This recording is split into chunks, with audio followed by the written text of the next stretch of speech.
बच्चों, आपका स्वागत है आपके अपने channel physics with Ankur sir में। अब हम करने वाले हैं टॉप 45 टॉपिक, जिसमें हम लगभग 400 क्वेश्चंस कवर करेंगे।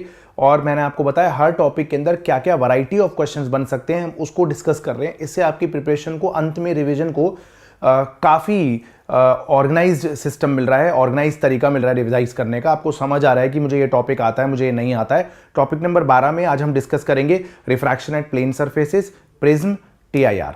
ठीक है, आइए देख ले, क्विकली देखते हैं एक बार क्या बोलना चाह रहा हूं मैं। इसमें हमारा पहला टाइप का क्वेश्चन आ जाता है, shift in position of object on introduction of glass slab. अगर हमने एक ऑब्जेक्ट के पोजीशन पे रास्ते में ग्लास स्लैब रख दी तो इससे रेज जाएंगी टुवर्ड्स दी नॉर्मल बेंड होंगी, अवे फ्रॉम नॉर्मल बेंड होंगी। तो ये ऑब्जेक्ट ओ पॉइंट से ना ओ पॉइंट पे रखा हुआ ना महसूस होकर ओ डैश पे महसूस होगा। ओ डैश को shift in position of object कहते हैं, जिसका फॉर्मूला होता है T1-1/μ। T ग्लास स्लैब की थिकनेस है। ठीक है, शिफ्ट किधर को होता है? शिफ्ट टुवर्ड्स दी स्लैब नहीं होता, शिफ्ट होता है along the incident ray. Incident ray अगर इधर जा रही है तो शिफ्ट इधर होगा। ये एक बहुत इंपॉर्टेंट लॉजिक है। लोग समझते हैं कि ऑब्जेक्ट स्लैब की तरफ शिफ्ट होगा, ऐसा नहीं होता। आइए दूसरे एग्जांपल से समझते हैं। ठीक है, यहां पर अगर रेज ऐसे आ रही है, in the absence of the glass slab, मान लीजिए rays would have converge to the point O। अगर ग्लास स्लैब नहीं होता तो रेज O पॉइंट पे कन्वर्ज हो जाती, बट क्योंकि ग्लास स्लैब है तो वो O डैश पे जाके कन्वर्ज हो रही हैं, तो शिफ्ट अवे फ्रॉम स्लैब हो गया। लेकिन शिफ्ट क्या होता है? Along the direction of incident ray. अगर incident ray left to right जा रही है तो शिफ्ट भी लेफ्ट से राइट की तरफ ही होगा। शिफ्ट का फॉर्मूला T1-1/μ होता है। और एक बहुत ही लाजवाब क्वेश्चन है यहाँ पर। क्वेश्चन ये है यहाँ पर अगला वाला कि एक 3 सेंटीमीटर की थिकनेस की ग्लास स्लैब आपने रख दी। यहाँ एक मिरर है, कॉन्केव मिरर, जिसकी फोकल लेंथ 20 है। कह रहे हैं ऑब्जेक्ट को कहाँ रखें जिससे कि इमेज और ऑब्जेक्ट कोइंसाइड कर जाएं। तो मिरर से मैंने पूछा, मैं मिरर से बात कर सकता हूं। मैंने मिरर से पूछा, भाई मैं तो चाहता हूं रेज को कोइंसाइड कराना, मतलब रेज को रिट्रेस कराना, ऑब्जेक्ट जहां है वहीं इमेज बनाना। तो मिरर ने मुझे बोला कि ऐसा करो कि ऑब्जेक्ट को आप मेरे सेंटर ऑफ कर्वेचर पे रख दो। तो मैंने कहा सेंटर ऑफ कर्वेचर पे कैसे रख दूं, यहाँ तो स्लैब भी है। तो फिर मुझे मिरर ने बोला कि तो कोई दिक्कत वाली बात नहीं है, आप ऐसे रखो ऑब्जेक्ट को कि मुझे ऐसा लगे, मिरर को ऐसा लगे कि ऑब्जेक्ट उसके सेंटर ऑफ कर्वेचर पे रखा हुआ है। तो एक्चुअली में जो O डैश है, ऑब्जेक्ट O पे तो दिखाई नहीं देगा मिरर को तो ऑब्जेक्ट O डैश पे दिखाई देगा। तो O डैश पॉइंट एक्चुअली में मिरर का सेंटर ऑफ कर्वेचर होना चाहिए। तो अगर हम ऑब्जेक्ट को एक्सिस्टेंस पे रखते हैं तो मिरर के हिसाब वो शिफ्ट कितना होगा? वो शिफ्ट होगा T1-1/μ, यानी बच्चों 3 1-2/3, वो शिफ्ट होगा 1 सेंटीमीटर। तो पोल से O डैश की दूरी कितनी हो जाएगी बच्चों? पोल से O डैश की दूरी आपकी हो जाएगी, अगर ये x था तो ये हो जाएगा x-1, क्योंकि शिफ्ट आपका 1 सेंटीमीटर का O डैश आ चुका है। और एक्चुअली में O डैश अगर सेंटर ऑफ कर्वेचर होगा तो रेज जैसे जाएंगी वैसे ही वापस आ जाएंगी। ठीक है, तो x-1 रेडियस ऑफ कर्वेचर के बराबर होना चाहिए, 40 के बराबर होना चाहिए। तो x यहाँ पर 41 सेंटीमीटर पे अगर आप ऑब्जेक्ट रखेंगे एक्चुअली में, तो वो मिरर के हिसाब से ग्लास स्लैब की वजह से 1 सेंटीमीटर शिफ्ट हो जाएगा। मिरर को ऐसा लगेगा उसके सेंटर ऑफ कर्वेचर पर रखा हुआ है। सुपर ब्यूटीफुल सवाल है। ठीक है, आइए इसके बाद देखते हैं बालको एपरेंट डेप्थ का सवाल। दो अलग अलग लिक्विड T1 T2 डेप्थ तक भरे हुए हैं। आपसे एपरेंट डेप्थ पूछ ले तो T1/μ1 प्लस T2/μ2 होता है। शिफ्ट कितना आएगा? T1 plus T2 1-1/μ2। एक सुपर ब्यूटीफुल सवाल आता है, ये है आपका सिल्वरिंग ऑफ ग्लास स्लैब। और सिल्वरिंग ऑफ ग्लास स्लैब ये 5वां टाइप हो जाता है। पर सिल्वरिंग ऑफ ग्लास स्लैब के अंदर ना मैं आपको बहुत लाजवाब तरीका सिखाऊंगा, जिसमें आपको हो सकता है कलम लगाने की भी जरूरत ना पड़े। तो समझिए, सबसे पहले हम ग्लास स्लैब और मिरर दो अलग अलग ऑब्जेक्ट्स यहां पर मान लेते हैं। तो होगा क्या कि जब लाइट रे ऐसे जाएंगी तो ये टुवर्ड्स दी स्लैब बेंड होगा, फिर अवे फ्रॉम स्लैब। तो एक्चुअली में फिर अवे फ्रॉम स्लैब बेंड होगा। तो एक्चुअली में जब ये रेज लेफ्ट टू राइट जा रही हैं तो शिफ्ट हो जाएंगी। एक बार ध्यान से समझ लीजिए इस मेथड को। जब लेफ्ट टू राइट जाएंगी तो शिफ्ट हो जाएंगी। स्लैब की थिकनेस 6 सेंटीमीटर है, रिफ्रैक्टिव इंडेक्स है 3/2, तो शिफ्ट आपका सॉल्व करके 2 सेंटीमीटर आएगा। शिफ्ट आपका सॉल्व करके कितना आएगा? 2 सेंटीमीटर। तो पहले ग्लास स्लैब पे जब रेज गई तो शिफ्ट आया 2 सेंटीमीटर का। ध्यान से सुन लीजिए, शिफ्ट कितना आया? 2 सेंटीमीटर का शिफ्ट आया। तो अब मिरर से कितनी दूर हो गया? 20 + 6 26 सेंटीमीटर पे था ऑब्जेक्ट पहले। अब मिरर से वो 24 पे दिखाई देगा, मिरर से 24 पे दिखाई देगा ग्लास स्लैब की वजह से। कैसे करना है हमें? एक बार ग्लास स्लैब यूज करनी है, उसे शिफ्ट कराना है, उसके बाद मिरर से रिफ्लेक्शन कराना है, फिर वापस जाते वक्त फिर ग्लास स्लैब से शिफ्ट करवाना है। ठीक है, तो यहां पर क्या होगा बच्चों, यहां पर 2 सेंटीमीटर का शिफ्ट आया, तो अब मिरर से 24 सेंटीमीटर की दूरी रह गई। तो मिरर क्या करेगा? बिहाइंड दी मिरर 24 सेंटीमीटर पे इमेज बना देगा, 24 सेंटीमीटर पे इमेज बना देगा, ये मिरर बनाएगा बिहाइंड दी मिरर। फिर मिरर से टकराने के बाद जब वापस जाएंगी ग्लास स्लैब से लाइट रे, तो लेफ्ट टू राइट जा रही हैं, लेफ्ट टू राइट जा रही हैं, तो ग्लास स्लैब की वजह से फिर से शिफ्ट आएगा 2 सेंटीमीटर का, 2 सेंटीमीटर का सिर्फ लेफ्ट टू राइट आएगा। तो फाइनल इमेज कहाँ बनेगी? 22 centimetre behind the mirror. Final image बनेगी 22 centimetre behind the mirror. Rays आ रही है राइट से लेफ्ट, शिफ्ट हुआ 2 सेंटीमीटर का, फॉर्मूले से निकालेंगे शिफ्ट T1 - 1 बाई म्यू से 2 सेंटीमीटर का शिफ्ट हुआ टुवर्ड्स दी स्लैब हो गया इधर इंसिडेंट रे के अलोंग। फिर मिरर से दूरी 24 है तो मिरर बिहाइंड द मिरर बनाएगा 24 पे। फिर जब टकरा के वापस जाएंगी स्लैब से तो फिर उधर की तरफ शिफ्ट होगा, तो 2 सेंटीमीटर उधर फिर शिफ्ट होगा, तो 22 centimetre behind the mirror final image बनेगी। मैं भूल गया, आप लोग यहाँ पर स्क्रीनशॉट्स ले लीजिए प्लीज। तो ये पहला आपका फॉर्मूला था, पहला टाइप था, ठीक है। ये दूसरा टाइप था आपका, ठीक है, यहाँ आप स्क्रीनशॉट ले लीजिए। और ये आपका तीसरा टाइप था, यहाँ स्क्रीनशॉट ले लीजिए। 5 टाइप्स हो गई हैं आपकी बेसिकली। 6th में क्या है, अब आपका TIR होता है। TIR की कंडीशन होती है light ray must go from denser to rarer medium और एंगल क्रिटिकल एंगल से ज्यादा होना चाहिए, ठीक है। जस्ट TIR के लिए इक्वल टू भी ले लेते हैं, जस्ट TIR के लिए। तो यहाँ पर अगर हम P पॉइंट पे स्नेल्स लॉ लगाएं तो साइन ऑफ क्रिटिकल एंगल आता है refractive index of rarer medium by denser medium. कभी कंफ्यूज होने वाली बात ही नहीं है कि कौन सा मीडियम ऊपर आएगा, क्योंकि साइन थीटा की वैल्यू 1 से बड़ी नहीं हो सकती, तो रेयर मीडियम ऊपर आएगा और डेंसर मीडियम नीचे आएगा, ठीक है। यहाँ पर एक मार्केट का क्वेश्चन है आपका JEE का प्रीवियस ईयर। कह देते हैं यहाँ पर refractive index N0, N0/2, N0/4, N0/8 हो रहे हैं। कह रहे हैं थीटा की वैल्यू बताओ जिससे कि लाइट रे मीडियम 4 में एंटर ना करे। तो लोग बताते हैं कि स्नेल्स लॉ होता है sin I by sin R is μ2/μ1, जो कि बिल्कुल गलत है। एक्चुअली में यहाँ पर जो नॉर्मल तरीके से लोग करेंगे, यहाँ पर स्नेल्स लॉ लगाएंगे, ये एंगल निकालेंगे, फिर ऑल्टरनेट एंगल, फिर यहाँ पर स्नेल्स लॉ लगाएंगे, फिर ऑल्टरनेट एंगल, फिर यहाँ स्नेल्स लॉ लगाएंगे, या यहाँ से उल्टा लगाएंगे। बेसिकली ये एंगल पता है, यहाँ निकालेंगे एंगल, फिर ये वाला, फिर ये वाला, फिर ये वाला, फिर ये वाला। एक्चुअली में स्नेल्स लॉ होता है रिफ्रैक्टिव इंडेक्स और साइन थीटा का प्रोडक्ट किसी भी मीडियम के लिए कांस्टेंट रहता है। तो पहले मीडियम के लिए रिफ्रैक्टिव इंडेक्स है N0 और साइन थीटा, और सीधे ये बाउंड्री स्किप करिए, ये स्किप करिए, सीधे यहाँ आ जाइए, इज इक्वल टू यहाँ का रिफ्रैक्टिव इंडेक्स N0/8 इंटू में साइन 90 डिग्री, ठीक है बच्चों। तो यहाँ से आपका साइन थीटा 1/8 आ जाता है, और यहाँ से आपका थीटा की वैल्यू साइन इनवर्स में 1/8 आ जाती है। यहाँ पे आपकी थीटा की वैल्यू साइन इनवर्स में 1/8 आ जाती है। उम्मीद है आपको समझ आया होगा। JEE का PYQ, आप प्लीज स्क्रीनशॉट ले लीजिए बच्चों, मैं इतना ही कर सकता हूँ, ठीक है। आगे देख लीजिए, चलिए अब आ जाता है क्वेश्चन कि एक स्मॉल बल्ब है, it is placed at the bottom of the tank, ठीक है, और filled with water up to height h, ठीक है। अब एक ऊपर एक सर्कुलर पोर्शन होता है जिससे लाइट रे बाहर निकल सकती है, ऊपर एक सर्कुलर पोर्शन होता है जिससे लाइट रे बाहर निकल सकती है। तो अगर हम यहाँ पर स्नेल्स लॉ लगा के सॉल्व करते हैं, मैंने सोल्यूशन ही लिख दिया है, मैंने इस वीडियो को छोटा रखने के लिए मैंने सॉल्व नहीं कराया, रे ऑप्टिक्स वन शॉट के अंदर सब सॉल्व करवाया हुआ है, देख लीजिए आप वहाँ वन शॉट। तो अगर हम P पॉइंट पे स्नेल्स लॉ लगाएंगे तो यहाँ पर वही जो भी है आपका mu into sign IC is 1 into sign R, वहाँ से साइन IC आ जाएगा क्रिटिकल एंगल, और टैन थीटा यहाँ से परपेंडिकुलर बाय बेस। सॉल्व करेंगे, साइन में लिखेंगे सब कुछ, तो रेडियस आती है h/√μ² - 1। कितनी हाइट तक पानी भरा है, कितनी डेप्थ तक, पानी का refractive index mu, h/√μ² - 1, area आ जाता है πr², ठीक है। बड़ा पॉपुलर क्वेश्चन है मार्केट का। उसके बाद देख लीजिए प्रिज्म आ जाता है। TIR पे और सवाल बच्चों, आपको TIR पे, प्रिज्म पे कुछ लाजवाब सवाल आपको वीडियो के एंड में मिल जाएंगे, सॉल्व क्वेश्चंस। मैं इसके अंदर आपको क्विकली एक बार टॉपिक्स की थ्योरी ब्रश अप करवा दे रहा हूं, और एंड में आपको बहुत सारे सवाल मिल जाएंगे प्रिज्म पे, TIR पे, रिफ्रैक्शन एट प्लेन सरफेसेस पे, ठीक है, वो आप देख सकते हैं। यहाँ पर क्या है, ये प्रिज्म है, ये एंगल ऑफ प्रिज्म है, angle of incidence, angle of emergence. यहाँ पर कुछ फॉर्मूले याद रखने होते हैं। एंगल ऑफ डेविएशन होता है I1 + I2 - A, angle of prism R1 + R2 होता है। अच्छा, एक और चीज़, मिनिमम डेविएशन के लिए, मिनिमम डेविएशन के टाइम पे याद रखिए कि I1 और I2 भी बराबर होता है, और R1 और R2 भी बराबर होता है जब मिनिमम डेविएशन का केस होता है, ठीक है। ये प्रिज्म फॉर्मूला μ2 अपॉन बाहर का medium μ1 sine of A plus delta minimum upon 2 upon sine A/2।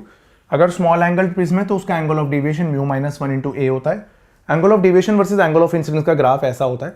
अगर आपको कोई क्वेश्चन ऐसा आ जाए जिसमें आपको लग रहा है कि प्रिज्म फॉर्मूला नहीं लग रहा है या पता नहीं क्या कलेश कर दिया है, तो अगर क्वेश्चन में फंस जाए तो आप बस स्नेल्स लॉ लगा दीजिएगा इन पॉइंट ऑफ एंट्री और पॉइंट ऑफ एग्जिट पे, आपको अपने आप क्वेश्चन सॉल्व हो जाएगा।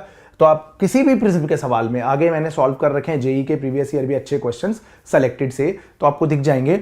अगर आप किसी भी क्वेश्चन में अटक जाएं तो यहाँ पर स्नेल्स लॉ लगाइए प्रिज्म के लिए, यहाँ पर स्नेल्स लॉ लगाइए, और R1 और R2 का सम A के बराबर होता है, बस इससे ज्यादा प्रिज्म में पूछा ही नहीं जाता, ठीक है। तो यहाँ पर जैसे क्वेश्चन आ जाए, मान लीजिए प्रिज्म के अंदर कि ये भैया एक प्रिज्म है, ठीक है, ये एक प्रिज्म है, ऐसे एग्जाम्पल दे रहा हूँ आपको मैं, ठीक है। मान लीजिए ये एंगल 30 डिग्री है, लेट्स से, तो बोल रहे हैं कि ये लाइट रे आ रही है यहाँ पर, ये ऐसे परपेंडिकुलरली आ रही है, परपेंडिकुलरली आएगी तो एंगल ऑफ रिफ्रैक्शन तो 0 ही होगा। अब ये कह रहे हैं कि एंगल ऑफ इमरजेंस यहाँ थीटा कितना होगा, तो अगर आपको यहाँ पर रिफ्रैक्टिव इंडेक्स म्यू गिवन है तो आप इस पॉइंट पे बस स्नेल्स लॉ लगा लीजिए, म्यू इंटू जो भी एंगल बनेगा, ये 60, ये 90, ये 30, ये 60 बन जाएगा, है ना। हाँ सही बात है। तो ये mu into sine 60 is equal to 1 into sine theta, वहाँ से सीधे सीधे निकल आएगा आंसर जो आपको चाहिए बच्चों, ठीक है। तो कभी भी स्नेल्स लॉ से ज़्यादा कुछ नहीं लगेगा प्रिज्म में। अब आप देख लीजिए दो स्पेसिफिक केस आते हैं, एक होता है डेविएशन विदाउट डिस्पर्जन, मतलब व्हाइट लाइट आई, दो अलग अलग प्रिज्म लिया आपने अलग अलग मटेरियल के, एक को सीधा एक को उल्टा रखा, तो बाद में सफ़ेद रोशनी फिर से कंबाइन करके सफ़ेद रोशनी बन गई, बट डेविएशन आया है, बट टोटे टोटे नहीं हुए, 7 कलर में बिखरा नहीं है, ठीक है। डेविएशन हुआ है बट डिस्पर्जन नहीं हुआ, ठीक है।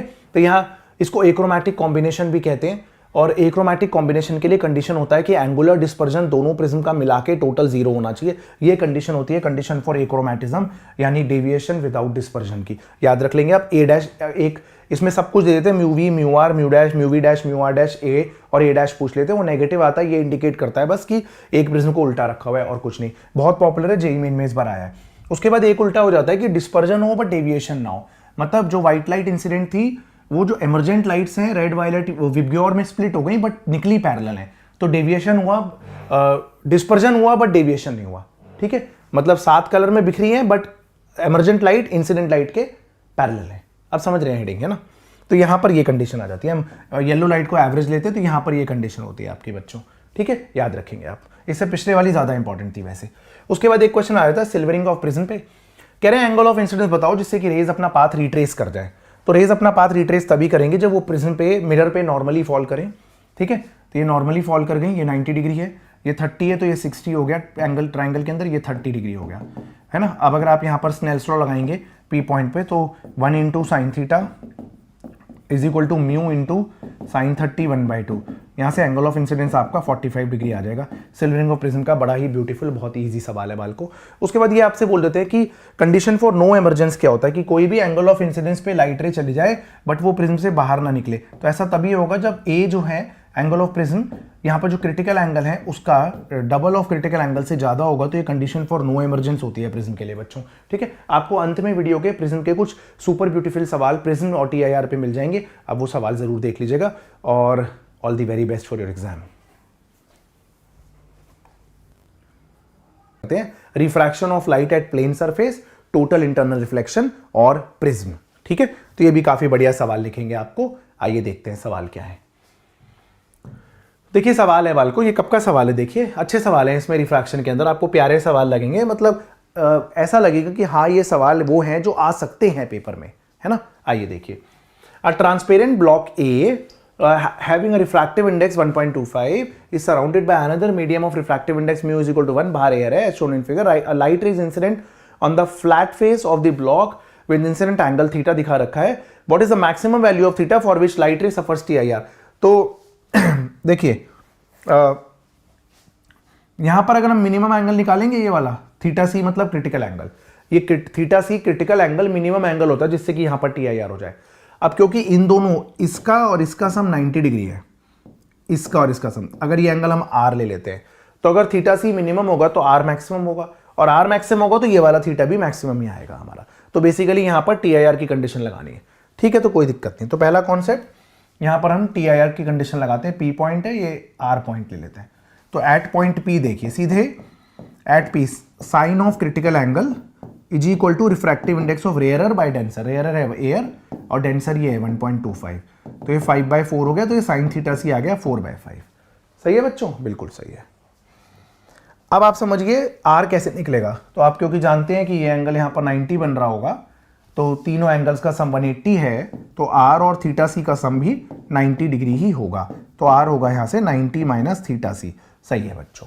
अब हम क्या करें, अब हम यूज करते हैं यहाँ पर साइन आर निकालते हैं। तो साइन आर होगा साइन ऑफ 90 माइनस थीटा सी, जो कि आएगा आपका कॉस थीटा सी, ठीक है। अब अगर साइन थीटा 4/5 है ना, तो ट्राइंगल बनाएंगे ना, परपेंडिकुलर हाइपोटेन्यूज बेस, तो कॉस थीटा सी आपका 3/5 आ जाएगा। सही है। तो साइन आर आ चुका है। अब स्नेल्स लॉ लगा दीजिए आर पे, पॉइंट आर पे स्नेल्स लॉ क्या होता है, 1 mu into sine theta is equal to mu कितना है 5/4 इंटू साइन थीटा। भाई स्नेल्स लॉ अगर कोई ये बोलता है ना, अगर 12वीं क्लास में आने के बाद अगर आप बोलते हैं सर स्नेल्स लॉ होता है sine i by sine r is equal to constant, बिल्कुल गलत है। स्नेल्स लॉ क्या है? किसी मीडियम का refractive index into sine theta is equal to किसी और मीडियम का refractive index into sine theta. ठीक है, तो यहाँ से आपका साइन थीटा ये आ गया 5/4 इंटू का 3/5, तो इसे सॉल्व करके 3/4 आएगा बच्चों। थीटा आएगा साइन इनवर्स में 3/4, थीटा आएगा साइन इनवर्स का 3/4। ऑप्शन सी आपका करेक्ट आंसर रहेगा प्यारे बच्चों। आइए आगे देखिए, ये भी बढ़िया सवाल है, देखिए काफी प्यारा सवाल है। 2025 ताजा माल है ये भी, 26 का तो हमने कर ही लिया है, जनवरी शिफ्ट के क्वेश्चंस है ना, ये 2025 जनवरी शिफ्ट का है। हेमिस्फेरिकल वेसल है, कंप्लीटली फिल्ड विद पानी, लिक्विड ही है, रिफ्रैक्टिव इंडेक्स म्यू, अच्छा पानी नहीं है भाई। Small coin is kept at the lowest point O of the vessel as shown in figure. The minimum value of refractive index of the liquid so that the person can see the coin from E. तो भाई कुछ नहीं है, यहाँ coin रखा हुआ है, सिक्का रखा हुआ है भाई, सिक्का, यहाँ एक सिक्का रखा हुआ है भाई, कॉइन रखा हुआ है। अब ये यहाँ पर एक भाई साहब हैं, उनकी आंखें हैं, उनको ये कॉइन देखना है, तो क्या चाहते हो कि लाइट आए और जस्ट EIR हो जाए, और क्या होगा? लाइट आई सिक्के से और जस्ट EIR ग्रेस करके चली गई। भाई सिक्के से आने वाली लाइट अगर पर्सन की आंखों में पहुंच गई तो सिक्का दिख ही ना जानेगा, दिख जाएगा बिल्कुल, है ना। अब यहाँ पर अगर आप नॉर्मल बनाते हैं, ये एंगल थीटा होगा, तो ऑल्टरनेट एंगल से ये भी थीटा होगा, लेकिन क्योंकि ये भी रेडियस है और ये भी रेडियस है, तो थीटा तो क्लियरली 45 डिग्री ही है। हो गया है, तो बस बी पॉइंट पे स्नेल्स लॉ लगा दीजिए, Snell's law at B, Snell's law at B. तो देखिए रिफ्रैक्शन से पहले refractive index mu into sine theta, और बाद में वहां पर क्या है, एंगल ऑफ रिफ्रैक्शन 90 डिग्री और refractive index 1 into sine theta. ठीक है बच्चों, तो थीटा तो 45 डिग्री आ ही चुका है आपका, साइन 45 डिग्री, ठीक है, ये 1 आ गया, तो यहाँ से साइन 45 की वैल्यू 1/√2, तो बच्चों म्यू आपका √2 आ जाता है। ठीक है, डी ऑप्शन आपका करेक्ट आंसर रहेगा। तो बढ़िया सवाल है, नॉट बैड। हाँ,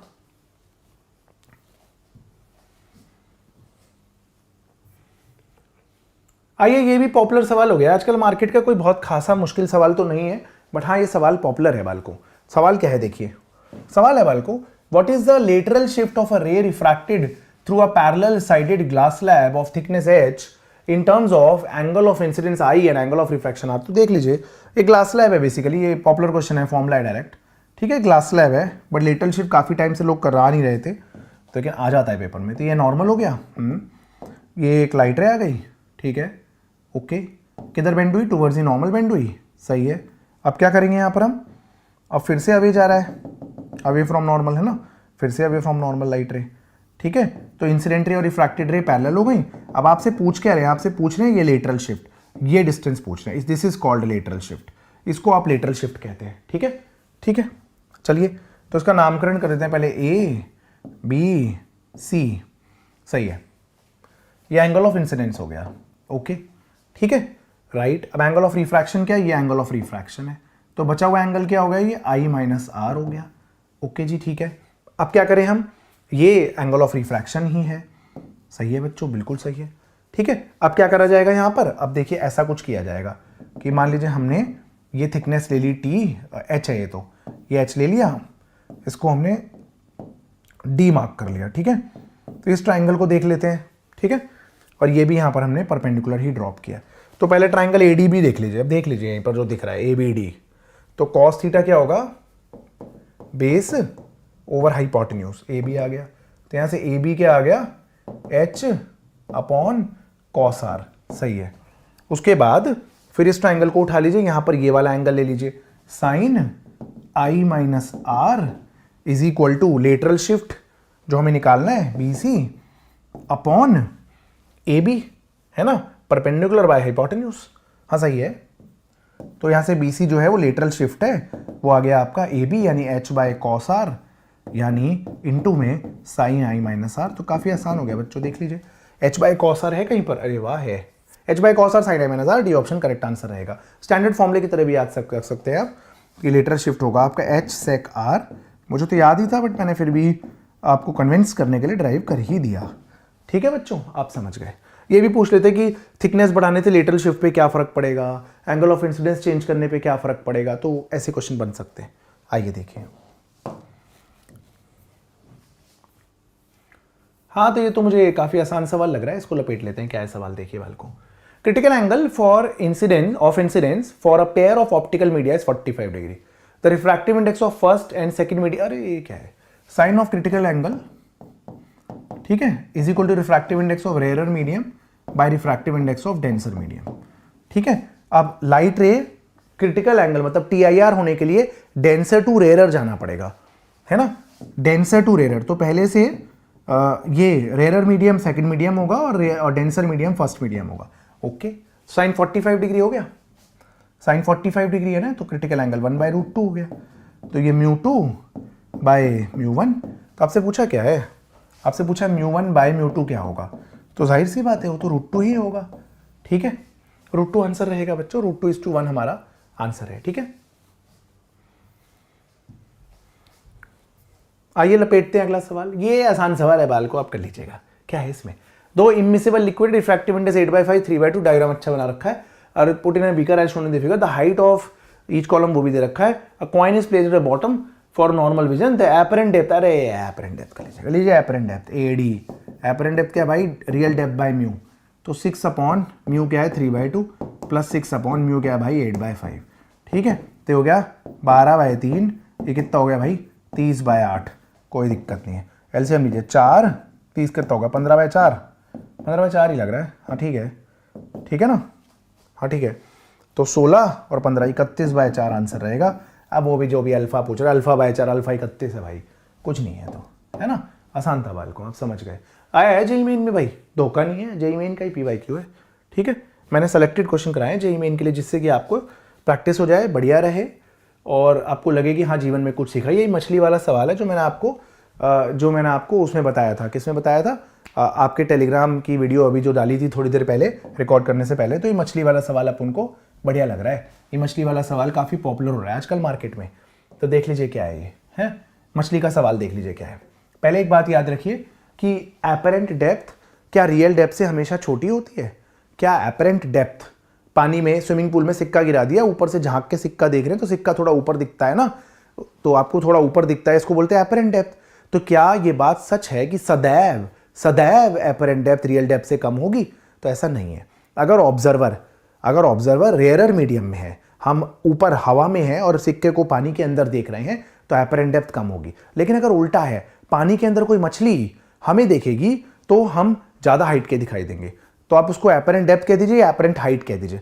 मतलब अगर ऑब्जर्वर रेयरर मीडियम में है तो एपरेंट डेप्थ कम होगी, लेकिन अगर ऑब्जर्वर डेंसर मीडियम में है तो एपरेंट डेप्थ या एपरेंट हाइट बोल दीजिए, जो भी बोल दीजिए, वो ज़्यादा होगी। ओके, ऐसे समझ के चलिए। मैं एक बार और थोड़ी सी क्लैरिटी देता हूँ।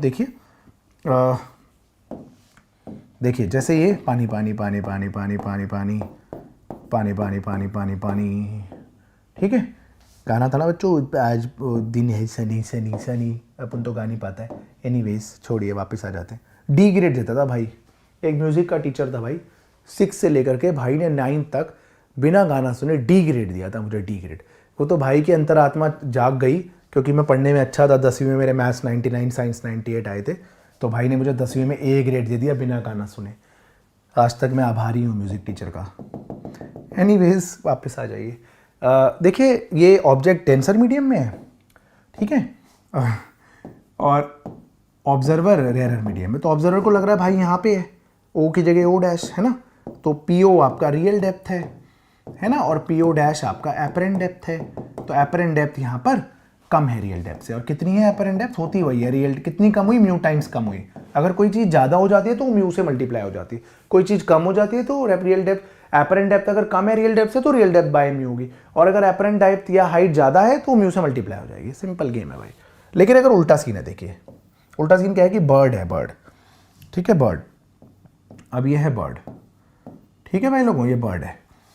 अब बर्ड ऑब्जर्वर नहीं है भाई, बर्ड मान लो ऑब्जेक्ट है, बर्ड ऑब्जेक्ट है, और फिश ऑब्जर्वर है, मछली ऑब्जर्वर है।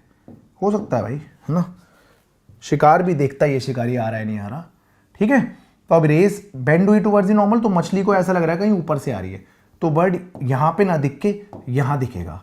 तो यहाँ एक्चुअली में तो रियल हाइट ये है ना, बट एक्चुअली में मछली को क्या दिखेगा? बर्ड म्यू एच पे ऊपर दिखाई देगा, ज़्यादा ऊपर दिखाई देगा। तो ये एक कॉन्सेप्ट होता है, आप जानते हैं ये बात, कोई बड़ी बात नहीं थी इसमें, ठीक है, तो हम इस क्वेश्चन पे आ जाते हैं वापस। ठीक है, देखिए fish rising vertically upward with uniform velocity, तो ये मछली भी ऊपर जा रही है जीवन में है, चलिए अच्छी बात है। तो मछली जो है, मछली की डेप्थ को मैं एक मोमेंट पे एक्स ले लेता हूँ। ठीक है, तो मछली ऊपर जा रही है 8 मीटर पर सेकंड से, कोई दिक्कत वाली बात नहीं है।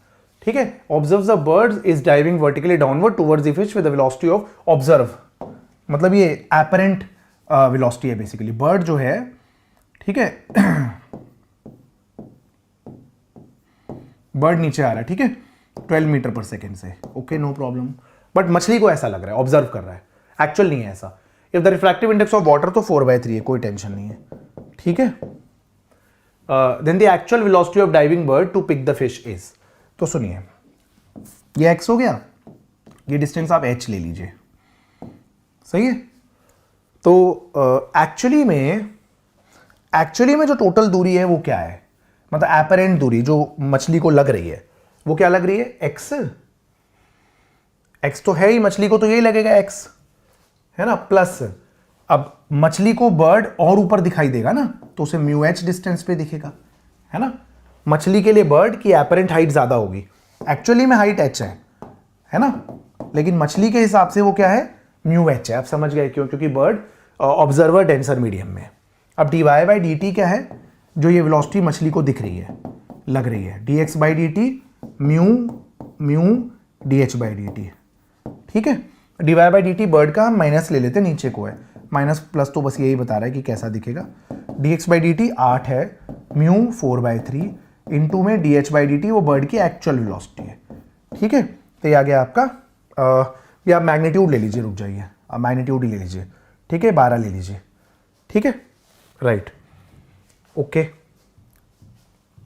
तो अब ये क्या आ जाएगा, देखिए मैग्नीट्यूड लेना ही सही रहेगा, नहीं तो गलत आ जाएगा मेरे को लगता है।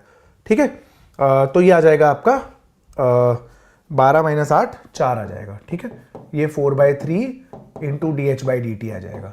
हाँ, तो ये 3 आ रहा है, सही है। मैग्नीट्यूड्स ही लेने पड़ेंगे इसमें शायद, 3 मीटर पर सेकेंड। ठीक है बच्चों, तो एक्चुअल में वेलोसिटी जो है वो बर्ड की 3 मीटर पर सेकेंड है। क्लियर है बच्चों, राइट। आई होप आप समझ गए मैं क्या बोलना चाह रहा हूँ। ठीक है, चलिए, तो यहां पर आप मैग्नीट्यूड्स ले लीजिएगा हमेशा वेलोसिटी का, पॉजिटिव नेगेटिव के खेल में नहीं पड़िएगा तो सही रहेगा।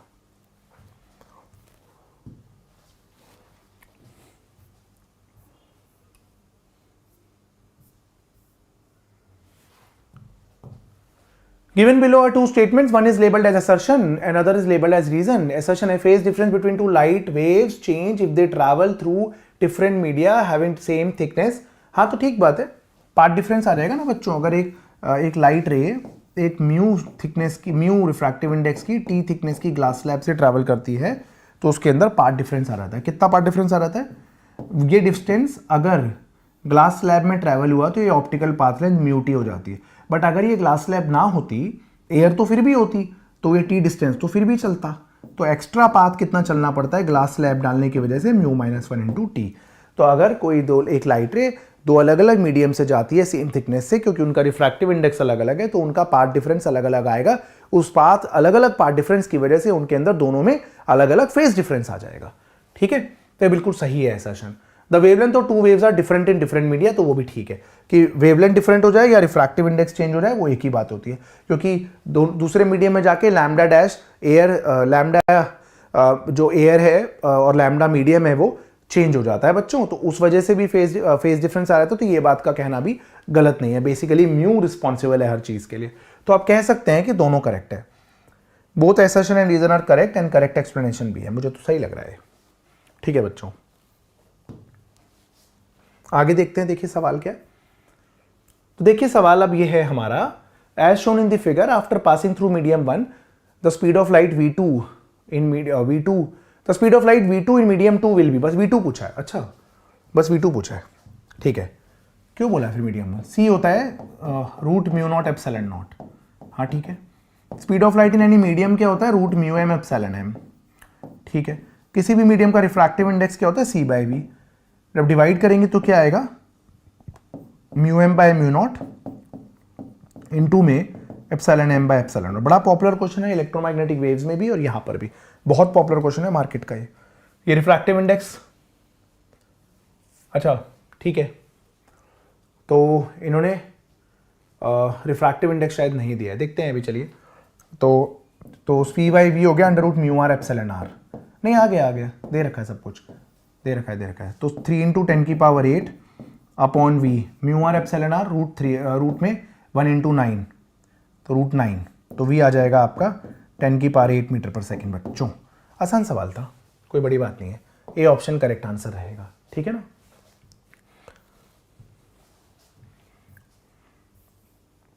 आइए प्रिज्म में देखिए, मैंने आपको जो रे ऑप्टिक्स वन शॉट डाला है वहां पर मैंने केस करा दिया है कि दो प्रिज्म को कैसे जोड़ा जाए जिससे कि एक्रोमैटिक कॉम्बिनेशन हो, dispersion without deviation without dispersion, और एक केस में डिस्पर्जन विदाउट डेविएशन हो, ठीक है।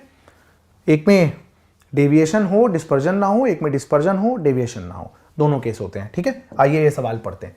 थिन प्रिज्म है जिसका एंगल 6 डिग्री है, रिफ्रैक्टिव इंडेक्स येलो लाइट का लेते हैं एवरेज 1.5 है, कंबाइंड विद अनदर प्रिज्म जिसका एंगल इतना है, रिफ्रैक्टिव इंडेक्स से combination produces no dispersion, dispersion produce नहीं करता, तो नेट डेविएशन कितना होगा। तो इजी है, तो नेट डेविएशन क्या होता है बच्चों, नेट डेविएशन होता है डेल्टा 1 प्लस डेल्टा 2, और एक प्रिज्म का एवरेज डेविएशन क्या होता है, म्यू 1 माइनस 1 इंटू A1, तो mu 1 minus 1 into A1 plus mu 2 minus 1 into A2।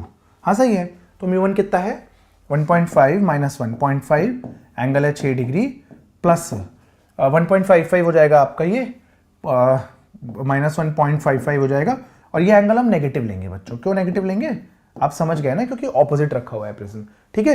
तो एक का डेविएशन कुछ और होगा, तो एक का डेविएशन उल्टा होगा। तो यहां से आप सॉल्व करके देख लेंगे बच्चों क्या आ रहा है, एक बार देखें क्या। ये आता है 3 डिग्री, और ओहो ये आ जाता है माइनस 5 इंटू 55 बाई 100, हाँ सही है। तो ये आ गया 300 माइनस का, ये क्या आ गया बताइए, ये आ जाएगा आपका 275, 275 डिवाइडेड बाय 100, ठीक है। तो कितना आ जाएगा 1/4 है ना। इन्होंने बोला 1/x डिग्री, तो x की वैल्यू 4 डिग्री है, 4 है, मतलब x की वैल्यू 4 डिग्री नहीं है, x की वैल्यू 4 है बच्चों। ओके, आप समझ गए मैं क्या बोलना चाह रहा हूं।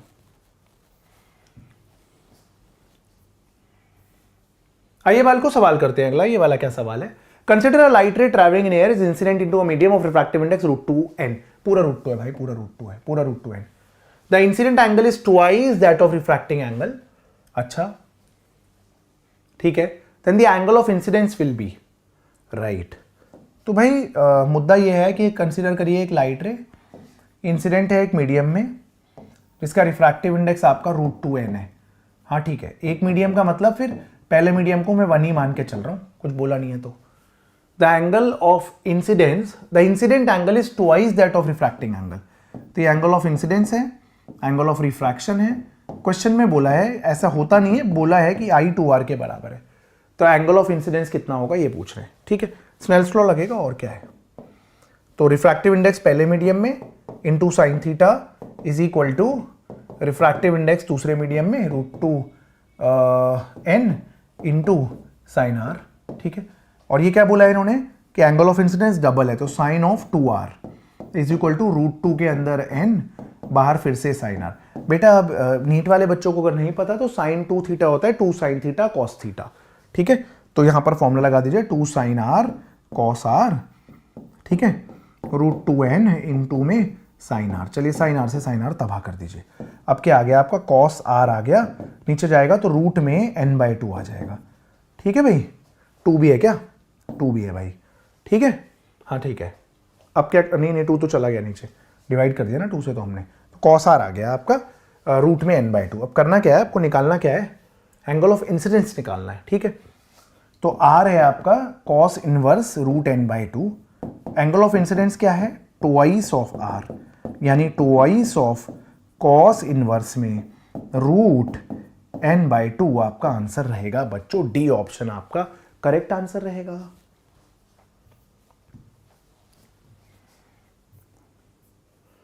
आसान सवाल है बालकों।